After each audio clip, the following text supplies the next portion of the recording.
Hey guys, Jason. I'm going to be coming at you with the Code Half project. I don't know what it is. Anyway, I'm going to have a regular host that's going to be with me. His name's Rich. He's not going to be here on the first couple of episodes. He's got family stuff he's got to do and dad stuff. And I think his wife's mean as hell or something, and she makes him stay at home or hell, I don't know. Maybe he just hates you. Yeah, could be it. But us cops don't like leaving the house.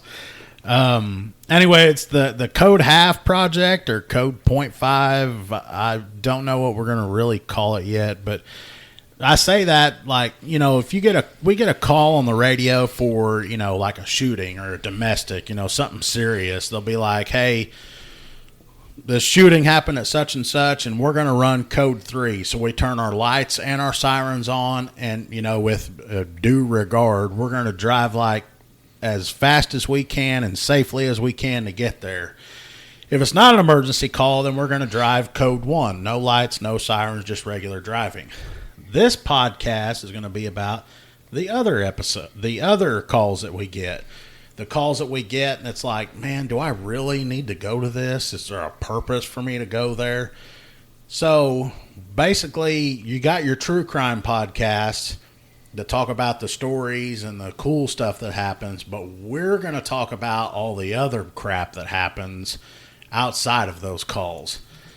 I got Adam with me here today. Adam has actually been a jack of all trades. He was a cop for a little while. He was a fireman for a little while. And now he's in the National Guard? Yes. Army National Guard? Army National Guard. Oklahoma National Guard. Okay, so he's in the Guard now. And he's going to be telling us some of his stories today. I'm going to have probably 2 or 3 episodes with him on here because I'm sure being involved with the law enforcement and cops and the Army and all that stuff, I'm sure he's got some crazy-ass stories that he's going to tell us. Plenty of shenanigans. Well, and I've always wondered about you firemen. It seems like every time I turn around, somebody's grabbing someone's ass or something. And we're all like that. We all have, all first responders have those gay innuendos where we want to go and smack each other in the butt, just like baseball, football, Catcher runs up to the pitcher, talks to him for a second, and turns around, smacks him on the butt. It's all that kind of fun play. Yeah, but you guys go too far with it. Hell, I've seen some of y'all try to kiss each other before. Well, that's another. Okay, that's actually called something. It's called gay chicken. Okay, it's called what? Gay chicken. Gay chicken. Yeah, it's where you, and it's military too. Y'all actually try to kiss each other. It's as far as you want to go until the other one gives out. I've almost kissed a man before. And that right there says enough for firemen. I mean, and y'all do that shit no, in the military too? That was military. That wasn't army. That wasn't firefighter. That was military. And you call it what? Gay chicken? Gay chicken. Yeah. Because it's like you're pecking your head at each other or something. And oh no, there's other things like if you go beyond actually like kissing each other and not like making out, but like if you actually peck someone, well, the other person's got to go farther than that if he wants to win. So he's got to do something far worse than what you just did. Not that that's worse. So but, is the Army like the Navy or whatever? Because I hear about them guys in the submarine. What do they say?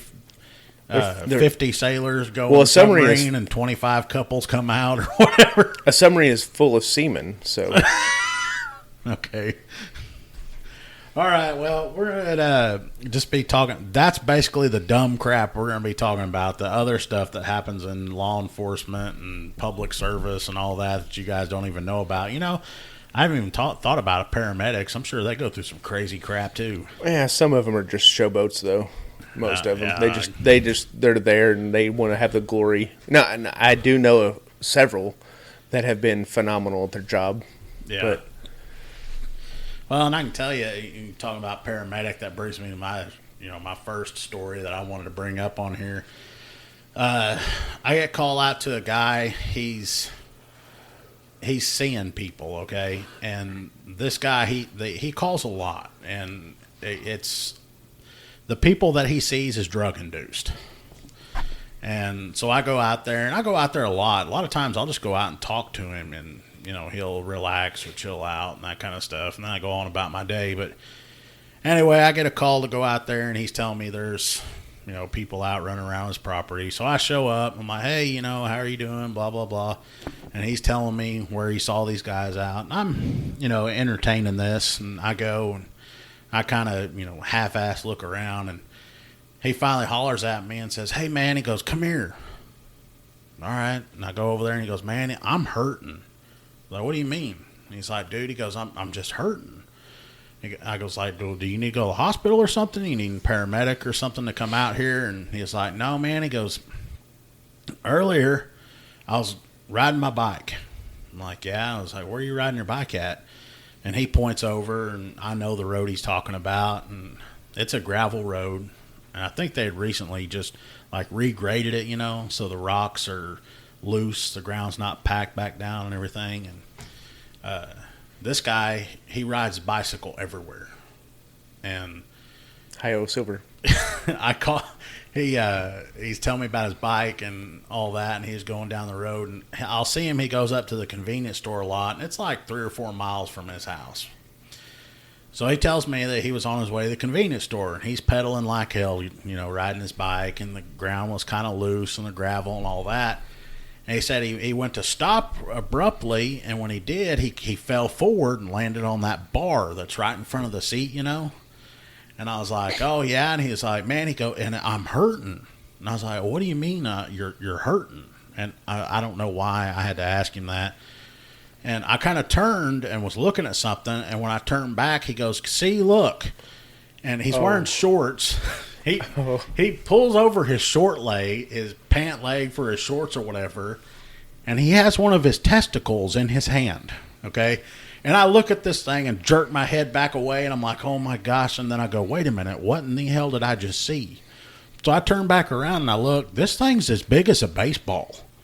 It's freaking huge. And I go, what'd you do? And he's like, man, he goes, I fell on that bar and I landed on that. And he goes, man, it just hurts so bad. He goes, do you think I should go to the doctor? I was like, hell yes, you should go to the doctor. He doesn't need an ambulance. He needs a goddamn helicopter. And it was huge. I mean, and after that had happened, I called my wife, and she's a nurse, and I'm talking to her, and I'm like, hey, does he need to get to the hospital like pretty quick? And she's like, well, what's going on? And I tell him about his huge ass testicle, and she goes, oh my God, yes, he needs to go. I mean, I don't know. Can those things explode or something? I mean, I believe so. Yes. I think someone in history, I've read it somewhere, has actually died from getting kicked in the balls and a ball exploded. Yeah. It's a crazy thing, but well, I was standing there, and the whole time while I'm talking to him, telling him about this, you didn't notice a bulge. I don't usually walk up and look at dudes' crotches when I see them. Well, you've never been in the military. So he's talking to me the whole time, and he's holding this testicle in his hand. And he's holding it out. And I'm like, hey, you could put that away. And I begged with this guy. I was like, please. I was like, look, how about we get the paramedics out here to at least take you to the hospital, because he's got no cards. All he has is a bicycle. And it's like, and he's like, no, I don't want a paramedics and all that stuff. And I was like, dude, I go, do you have insurance? And he was like, no, man. He goes, I've got whatever it is with the state or something. And I'm like, dude, don't worry about it. There's something wrong. You need to get this fixed. And he refused. I even offered to give him a ride myself to the hospital, and he just didn't care. No, he cared. Yeah, he did. But he didn't want to go. And I'm like, look, dude, you've got a freaking grapefruit in your pants. There's no grown man that doesn't care about his testicles. He wanted those things taken care of. He just didn't have the capability to pay for that. But yeah, that's probably what it was. But man, he needed something. You could tell just by looking at him. He was hurting, and he had like a little bit of a limp. I guess his leg would hit it or something. And I guess it was hurting him. I'm like, dude, how are you still standing out here? His limp was because his one swollen testicle had him weighed down on one side. I guess so. That's why. Does that mean he'd be walking in a circle and had him weighed down? At a long distance, yeah. He would be walking in a circle. So yeah, that's they'll say, in a day I might get called out I don't know, 20 times or whatever, 18 of those 20 calls will be stuff like this. And it's like, what do you do? I mean, it's... You do this in dispatch. Yeah.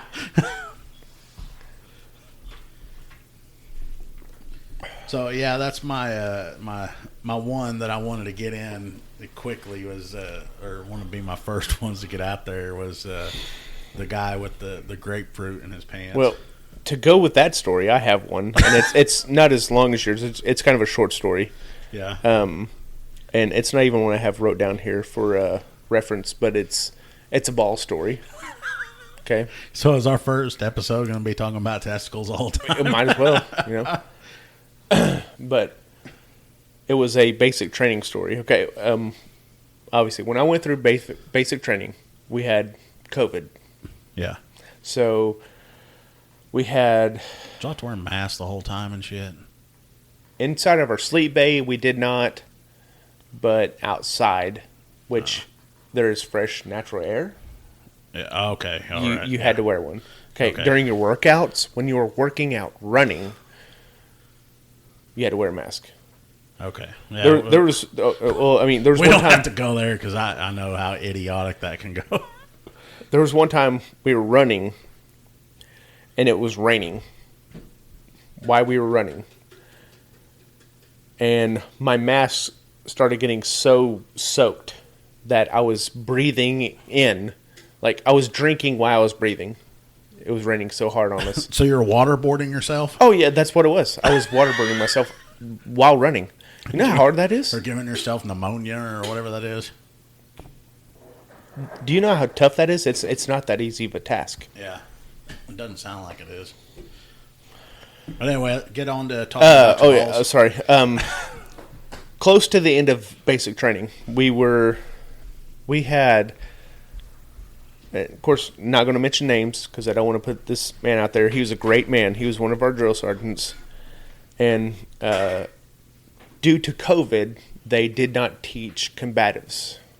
So he didn't learn any kind of hands-on fighting techniques, which I've done wrestling before. I've done a little bit of jiu-jitsu, stuff like that. So if y'all ever get called out, you'd ask the other person, say, hey, before I fight you, do you have COVID? No, it'd be like, do you have hand-on fighting experience? or if I was to get deployed somewhere, I'd be like, hey, wait, hold on. Can you hand-to-hand right now? Because I can't. We're out right now. Yeah. But anyways, no, we were, and our drill sergeant said, do y'all want to learn some things? Like, hell yeah, we want to learn some things. So we had some mats. We were one of the lucky bays that had a area that we had a mat storage, and we had placed them out on the floor, and we did some combatives training. And he taught us some things and stuff like that. Well, at night, as they say, when the cat's gone, the mice are at play, or however that goes. When the cat's away, the mice will play. Yes. Okay, drill sergeants are gone, so what do? Have fun. We have Fight Club in the sleep bay. Okay. Of course, at this time, I don't know if they still do it now or even past, but we, at 1900, 7 o'clock, about 1945, drill sergeants went home, and there's like 1 or 2 drill sergeants that are still there for the whole company. Yeah. And they're in their AO area, their area of operation area. And they just kind of make rounds throughout the night. But anyways, so we started doing this wrestling tournament in our bay. And of course, it's just Delta Company. So we started doing that, and I get called out. So I'm going. I get out there. Of course, I'm not going to back down. I'm not a bitch. And I get out there, start wrestling with this guy. I get him down. I'm on top of him, and he tries to get up, and a knee comes up, and nails me right in the twigging berries. So bad to the point that for 3 weeks, my ball sack was purple. He I mean, need you there? Huh? He need you? Need me on accident. It was accident. Did that shit hurt? Oh God! What'd you do? What do you mean? What did I do? Did you put ice on it or what?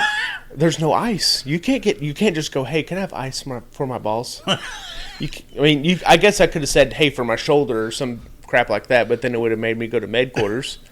Yeah, and then they'd be like, so what are you and your whatever guys doing together over there that your balls need ice? I mean, they couldn't have said anything. Even knowing what I know now, if I had said we're touching each other, they couldn't have said anything. But no, it was so bad. Like I was like, they're going to hold me back because I don't know if I can march here in a couple days, because it was right before we were graduating, and I was unsure of my physical abilities at that moment because, well, even whenever I got to Fort Huachuca, and they were still that way for another week or two.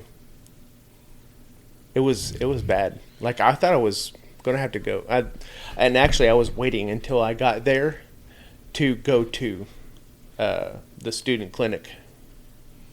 So you were in pain for like a couple weeks before you ever thought or got to somebody? Yes. It hurt to. It didn't hurt to walk or do normal things, but to run, you might as well have been putting a half dozen hot pins on my sack. So when everybody would leave or whatever, talk about Fight Club. Yeah, your buddies that you were with are all going to be pissed at you. You don't talk about Fight Club.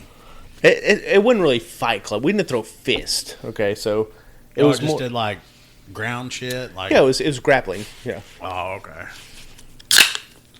I get you. Well, I'm not really sure how we're gonna close these out. This being the first episode, we're gonna get our stories out there, but we're probably going to have like a Facebook page. Eventually we're going to do this stuff where it's going to be on YouTube. We'll have video cameras and record it and all that stuff. But we're going to go ahead and call this one good. It's going to be episode 1. And appreciate you guys for listening. We're going to see if we can do this weekly.